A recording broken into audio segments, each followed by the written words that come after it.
A refugee from Cuba, a successful mom of 3, and now a business owner. She lived in the front of our apartment building, and she monitored what we brought in, who came to visit. I remember we tried to leave on they call it a lancha, like a small little boat. This was sort of like an escape leaving. Yeah. I understand that those people never made it, whoever left on that little raft. Did you speak English when you came? I always answered the telephone. Hello? The weird thing was my mom was also in school learning English, that was so uncomfortable. Like, I would hide. We made the decision. We wanted to get married and we wanted to have kids. I remember saying to your dad, like, oh no, I don't think I want to do this anymore. Hi, and welcome back to the Humanizing Success podcast. First of all, I want to thank you guys so much for the continuous support. This has just been a passion project, and it's grown very fast in the short amount of time. So I wanted to thank you guys. And if you find any value in this today, feel free to follow along and subscribe. So today we are here with my mom, Silvia Benun. And so my mom is a refugee from Cuba, a successful mom of 3, and now a business owner. Would you do your intro any different? No, I think that's pretty good. Yeah. And a tennis player. And a tennis player. You weren't always, but you've improved a lot in the last 5 years. Yeah. And we have our dog here who's going to be in and out of it, so I apologize. So the first thing I wanted to talk with you about, which I talk with everyone about, is what is your definition of success? Meaning, when you're thinking of someone who has success, what makes them successful? Well, immediately what I thought of success for me was my children. That's like, for me, that's a big one. When I think of others and their success is, did they incorporate their truth about what they wanted to bring to this world? And whether that's having children or a successful marriage or successful career, in whatever avenue someone decides where their own success is. And that's kind of how I think about success. Okay. Very nice. And so you have an interesting background where you were born in Cuba, Havana, right? Sí. And so I feel like having that background has to have some sort of influence on who you are now and your views and maybe how you view success. But first, let's go back to where you grew up and everything. I wanted to ask you how your childhood was, what that looked like before you came to the U.S. If you could kind of give us a little bit of maybe what that looked like. So I was born September 10th, 1962, and in Havana, Cuba. And I was only there for 6 years, but I do have a wealth of memories from my childhood. Most of it just like things a child would remember. Birthdays, always lots of friends and family, attending school. And I experienced the subtle changes that came in once communism came in. Yeah, I mean, I was going to ask you kind of what, there was a lot of things going on with the country at that time. What did that look like for, how old were you at? I was like 4, 5, and 6 when I right. Yeah. So it's hard to kind of understand what's happening. But I mean, the only things that I remember were the restrictions put on us that I can recall. Like, one, we had someone that was, she lived in the front of our apartment building, and she monitored what we brought in, who came to visit, kind of like a dictator right, person. Just for your little neighborhood. Yeah, just for our little building. We had curfew. Like, I couldn't ride my little scooter thing outside at a certain point. I had to come in. Yeah. And then my parents, I remember, had to stand in line for food. And I remember I was a very picky child eating-wise. Yeah. And By the way, what does that mean, stand in line for food? They didn't just go buy food? So there was food rationed to us. Okay. We couldn't just go buy at a market. Huh. So you were given a little booklet with what's called your rations, and that little booklet said, depending on how many in the household and the age range of the kids in the household, it decided what you were allowed to have, how much of rice, how much beans, how much meat, and then also one of the things, I didn't really like milk, but Yeah. I would have it if my mother would put chocolate in it. These are the things, little kids remember. Yeah. And so I remember, my age, we couldn't get chocolate, but our neighbors who were older could get the chocolate. So we would barter, or they would barter during exchange. Yeah. It's funny the things we remember Yeah. as kids. So did you only remember times when sort of communism started to take over? Did you remember beforehand and then the change sort of starting to happen? Or were you too young? I was too young. I just remember my dad had his own business, and What did he they do? took it away. It was like a tchotchke business where he sold all kinds of. It was called a little bodega, and he had whether it was kids' toys or plates or cups and those kind of things. And I Yeah. remember he would always bring us home like a different toy. That's fun. And eventually, once communism came in, they take over your businesses. You're no longer a business owner. So, yeah, that I remember. Yeah. And how did your parents decide to leave? Because a lot of people didn't and still haven't left. But how did they? Because I remember you telling me that they were on one of the last flights out. Yeah, we were one of the last legal flights out in 1968 to Miami. And although my paternal grandmother, Abuelo Kiki's mom, lived with the family in LA because she had traveled to the United States quite a bit before 1958. And she had a feeling as a seamstress, where she wanted to set her roots. And with the weather being the way it is in Los Angeles, she decided LA was going to be it. So I remember we tried to leave on they call it a lancha, like a small little boat. But it was raining. This was sort of like an escape leaving, not an organized leaving. Okay. And that night, my mother and I and my dad and my sister, who was only 4 at the time, my sister, we went down to wherever they told us to meet. And I just remember it was really raining hard, and my mom was already paranoid that we were leaving. And then the fact that it was raining, she just said, I can't take the risk with the girls being so little, and we got to go back and we got to do it differently. So we went back home, and I understand that those people never made it, whoever left on that little raft. But so we ended up applying, or my grandmother sponsored us for asylum. To do that, did you need money at the time, or how? Yeah, she needed to pay the government, and my dad had to go work at what they called the worker camp. I just remember that he would get picked up on the weekends. This big truck would drive by, and then he would have to get on there, and then that was like his penance for wanting to leave the country. Hard labor. Yeah, and then, so then you guys made it on. It took about a year and a half, I believe, before we were allowed out, and we went straight to Miami first. We were there for about a week. I had a bad reaction to a vaccination that I had to have. Yeah. Hung out there until I got better, and then we flew to LA. And Being on a here plane since. was weird. Oh yeah, I'm sure that was your first time on a plane. Yeah. Funny.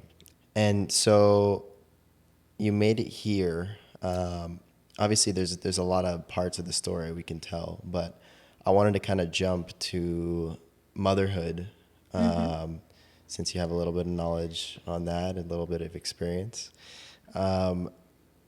As an upcoming mother, no children yet, were you guys ready for us? Oh, yes.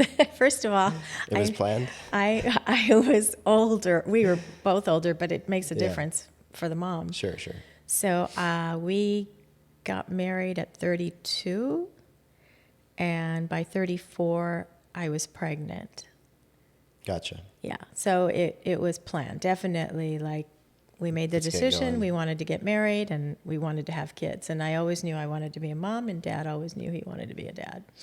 I guess that's a good thing to agree upon before Yeah. you make that decision. So you felt ready. You were ready to go.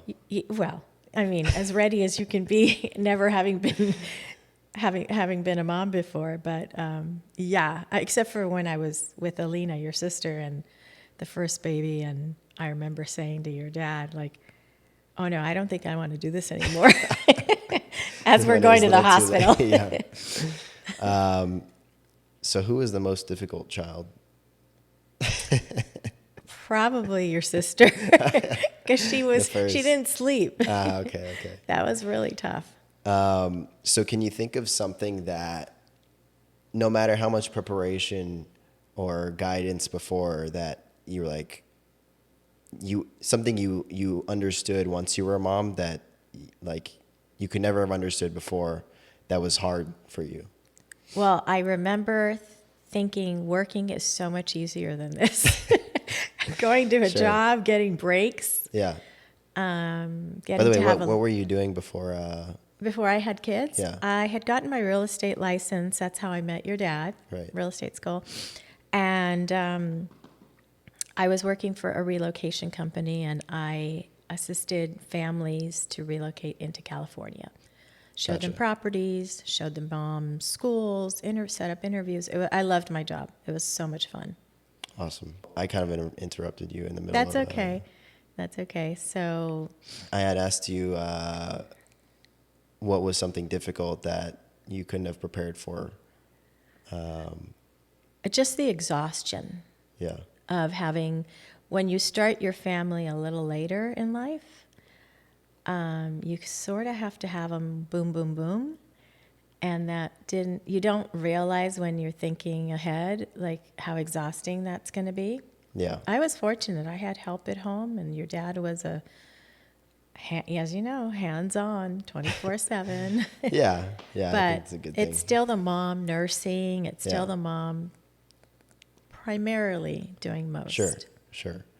And I mean, you had us each about 2 years apart, so you had all three of us at home once we were all here, which is a lot. What do you think you learned about yourself from being a parent? I learned that I can be pretty organized and structured to be a parent, and that, certain things need to happen from the moment you wake up to the moment you go to sleep, and that are super important. And then some things I learned were just like, let it go. Yeah. And that was hard for me because I'm a Virgo and I like things a certain way, Yeah. but letting things go that weren't that big of a deal. Can you think of an example, sort of, or like Whether when or it comes to not, kids? the kids got a bath, like silly things. Okay, it's going to be Saturday or the weekend. It's okay. They don't have to have every day. Yeah. Or just little. I'm sure we didn't want it every No, day. I'm sure. Gotcha. If you had to give your three biggest tips for a future parent or future mother, what do you think those would be? Oh, wow. So make sure as a parent and the primary, you take breaks for yourself. It's very important to take time for yourself, to take time for the couple. What does that look like? Like going Date away? Or? date Oh, nights okay, we would okay. do. Everything had to be planned out. So date nights are really important. Making time to. We didn't do it as much, but sometimes going away together alone, if you're able to get help at home, and not to stress over every minute thing. Like my thing has always been I wanted to have an organized home and Yeah. everything in its place and blah, blah, blah. And at some point I had to let go of the control of that because it's impossible with 3 kids. Yeah. Yeah, that's true. I always thought it was, like, looking back, you guys brought us on a lot of vacations, especially when we were younger, like even babies. And now I go on flights and I go on trips and I see babies on planes or at hotels and things, and I'm like, I don't know if why I would want to do that to myself. So why do you bring your kids on vacations? Well, I mean, for us, you guys brought so much joy. Like, you don't, Okay. I didn't ever want to be away from you guys, but it is a lot of work to bring your kids on vacation, especially when you're like our family, which we brought half our house with us. Yeah. But it just makes the trip much more special, and it creates bonds that are long lasting. All right. I'll think about it. You'll see. Plus, remember your dad with his yellow duffel bag. Yeah. So I think the prep work ahead Yeah. of time, having the snacks, with kids. having the snacks, and having those little toys that you can mix it up every half an hour, so that they don't get bored. You guys were great travelers. We always got great compliments from people Yeah. on planes and I wherever, was gonna ask restaurants. how we were on planes and things like that. You were great. Yeah, we weren't the kid crying for the whole time. Not at all. I mean, the only time maybe one would be upset, and it was mostly Alina, is when she's little, she had ear infections. You know, how they eat, not Yeah, ear yeah. infection, but from the sensitivity to the air up in the Yeah, the altitude. altitude. So, you know, you just have to keep either nursing or putting something in their mouth that they can chew on. Gotcha. Keep There's them tricks, entertained. yeah. All right, There's I'll tricks. come back to you when when I'm at that stage in life. So I skipped over some things that I think I want to go back to as far as when you got here to the country, because going from, first of all, did you speak English when you got here? Did your parents speak English? No, the only thing that I spoke was like little words that in Cuba we had TV, and Yeah. for a while we had American shows like cartoons and whatnot. So, and we had a telephone at home, so I always answered the telephone, hello, instead of hola or Yeah. whatever we say. But I got, so gum I knew because my family from here would always send gum, like Wrigley's, Yeah. double mint, those through the mail, and Yeah. it was the best. It was like the best thing to get gum in the mail. So when I came here, I spoke like nothing. You immediately are put into an elementary school with English as a second language, ESL. Okay. And my sister and I, we weren't in the same room, but we were in the same elementary school, Sharnock Road. Was that in Culver City?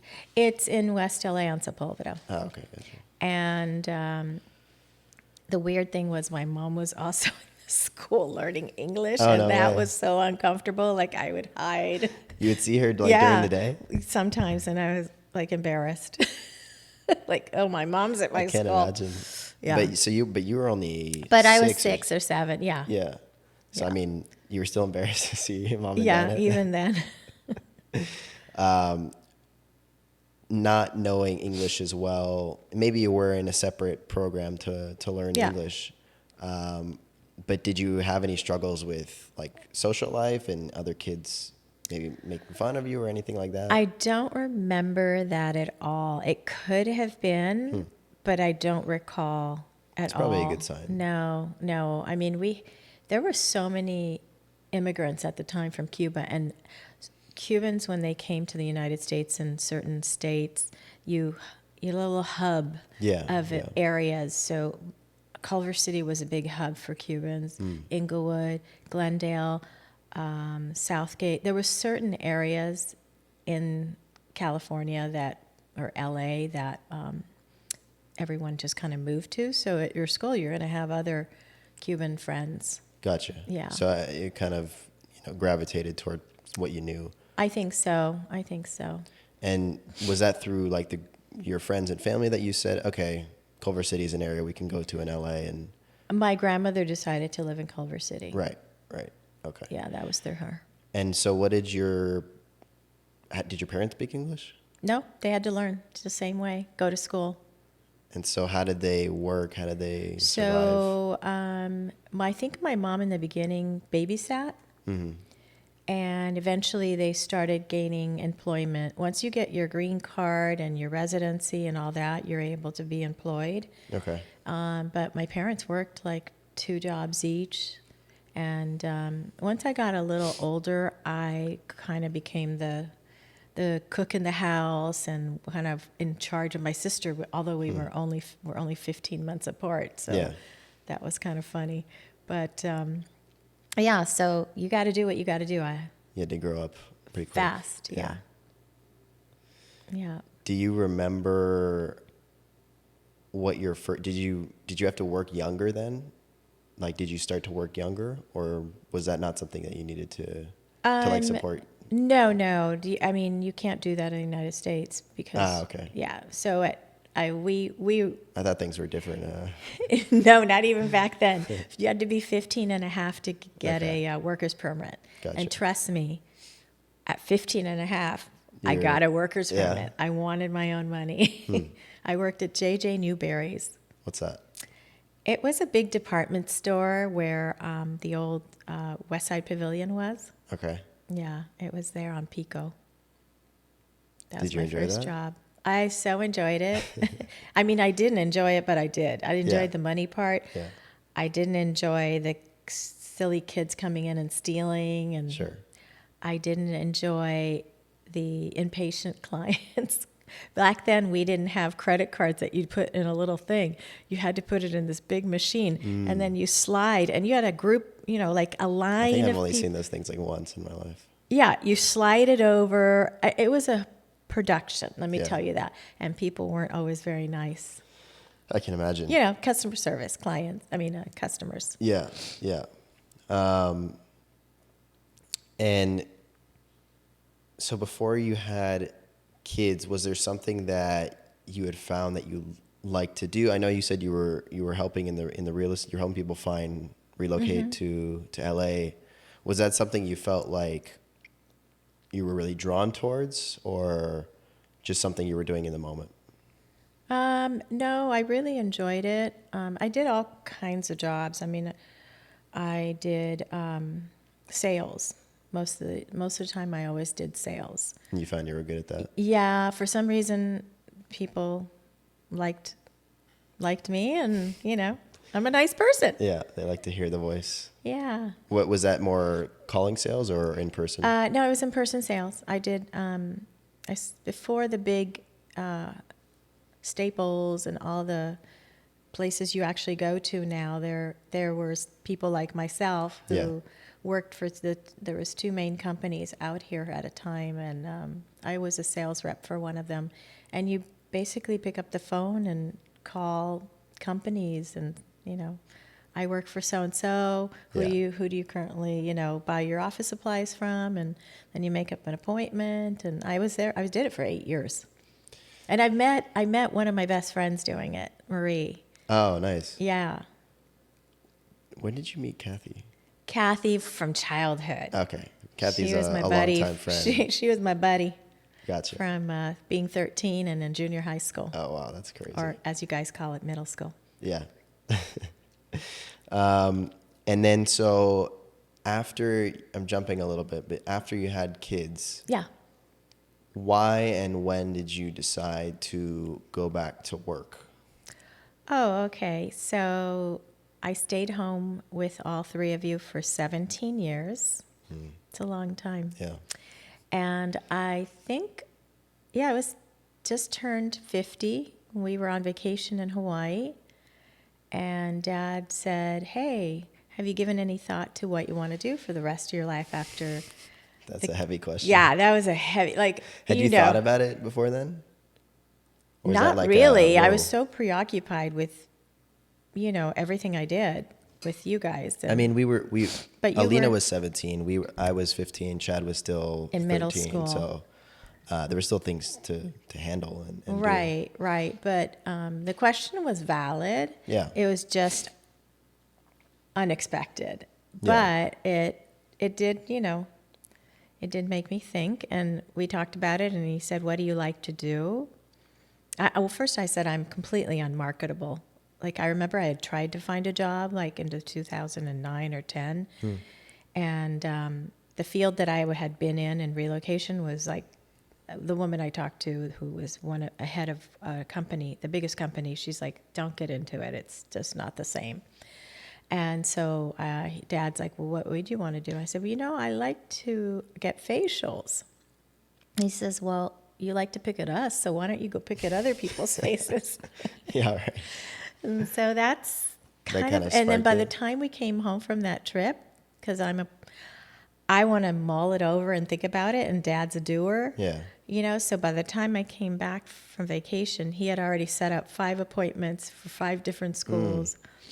And I went on them, and I chose the one I chose because it worked with you guys' school schedule. So at 50, I went back to school. I loved it. I was remember. like the teacher's pet. Yeah. Because everybody in there was in their, late teens and early 20s, and I Yeah. was this old 50-year-old, even older than my teacher. Were you And- embarrassed at all, or did you No, just take not it at in? all. I was excited. No, I was Good. excited to learn. So yeah, it took about 9 to 10 months, and then going through the exams, the state exams. Yeah. So yeah, and started working. Yeah, I remember I was in high school, and I would come home and you would be studying your flashcards or whatever it was at the time. But I was like, this is like weird. It's like I'm about to go do that, and my mom's doing that as well. Well, I took my flashcards to your baseball games everywhere. Oh, yeah? In fact, yeah, because one of Chad's friends, his mom was an esthetician, so she would see me flipping through, and yeah, she's like, "Anytime you want me to help you study," my friend Brenda. Okay. Nice. So And so, but you decided to go into business at first for yourself, or did you work? Did you work at a? yeah, the best way to do, I mean, you could go into your own business, but I had no business background. Right. So for me, it worked that I went to work at Massage Envy Right. for 1 year, or a little over a year. And then we found the space, or your dad and your brother actually found my space in Tarzana. And I was there for over 4 years. Yeah. Was it everything you dreamed of, or did you enjoy it as much as you thought? Oh my God, first of all, it was amazing to have your own business. Yeah. And I loved my space, and I loved how it was decorated. It was like my little sanctuary. Yeah. Why did you make the change from Massage Envy to your own business? Was that something you planned even before that? I hadn't planned on it, but it was in my mind that there's only so much growth you can do working for somebody else in that type of environment where they have their own product line, they have their own procedures. Like, I would always ask, can I do this with my clients? No, we don't allow that. So it was a lot of restrictions, and I don't like being restricted. So Yeah. I got you. So it was limiting your It potential and your growth. yeah. And now you work with Barbara as well, out of her spaces as well, who we interviewed last week. Yeah. So I'll put all the info of how to get in touch with you and get a Great. facial if they want down in the comment section below. How was creating your own business and the journey since then easier or harder than you expected? And what challenges have you faced, you think, along the way? I think the biggest challenge when you have your own business, especially nowadays, which I've learned when I was in the middle of it, because of technology and Instagram and all those avenues, you have to be willing and open to post every day and tag. I mean, one of my friends from the place where I had my own business in a building, And she kept saying, whenever you're here, you have to tag this business and that business everywhere. And it was all so new and foreign to me. So that was really challenging for me.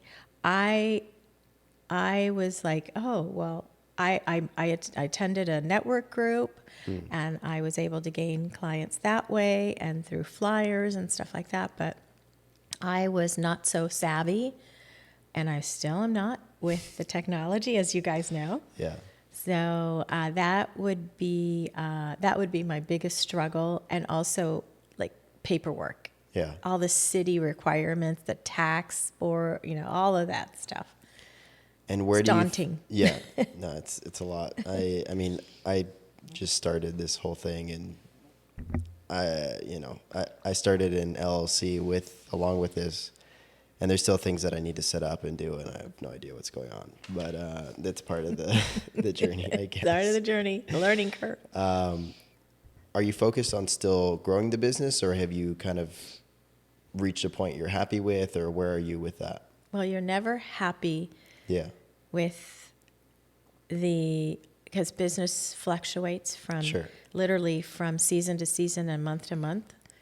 But I have, clients that have followed me from my own business, which has been lovely. And then through Barbara used to be a client of mine in Tarzana, who, when her esthetician left, and then the pandemic hit, and then I had to close my business because there was just nobody was coming back. Yeah.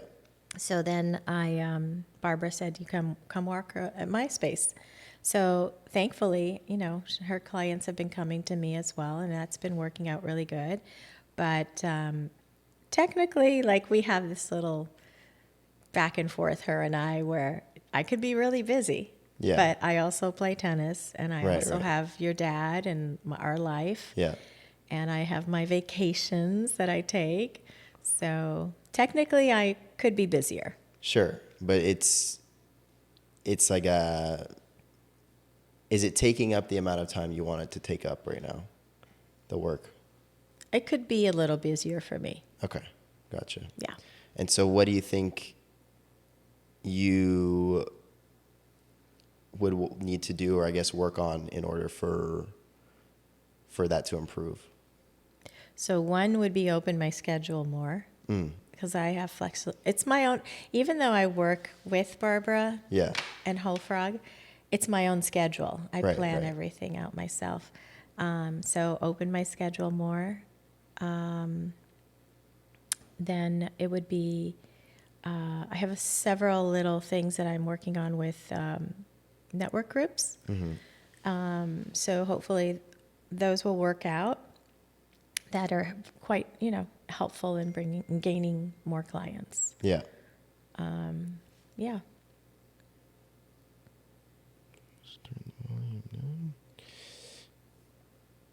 Okay. I think we've covered just about all the topics we would like to. Ooh. But I have a final question for you, and then a word association. So what do you think your biggest success in life is so far? I believe my two basic successes are my marriage, almost 29 years, and my 3 children.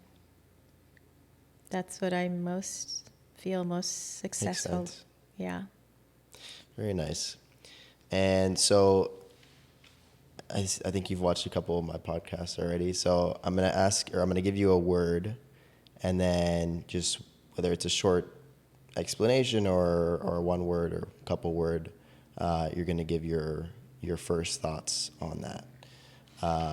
So the first word is family. My joy. Roots. Cuba. Cuba. Music. Music. Happiness. Family and friends. Hobbies. Tennis. Mahjong. Amazing. So that is it. I want to thank you for doing this and being here. I know you were a little hesitant and maybe a little bit shy, but it's just a conversation, and I think we did really well. Thank So you. thanks for being here. My pleasure. If you guys are interested and need a facial, which all of you guys do, I do, I'll put her details below. She's in the Ventura County, LA area, kind of moves around a bit. But yeah, hopefully you guys can get that scheduled in. If you got any value from today's podcast, please feel free to subscribe or follow along on the socials, Instagram, Facebook, all the main socials, as well as you can find us on Spotify or other main streaming platforms. So thank you guys so much, and stay delusional, because success comes when you least expect it. Amen.